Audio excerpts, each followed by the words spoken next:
بسم الله الرحمن الرحيم إذا زلزلت الأرض زلزالها وأخرجت الأرض أثقالها وقال الإنسان ما لها يومئذ تحدث أخبارها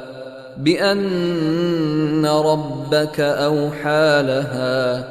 يومئذ يصدر الناس أشتاتا ليروا أعمالهم فمن يعمل مثقال ذرة خيرا يره ومن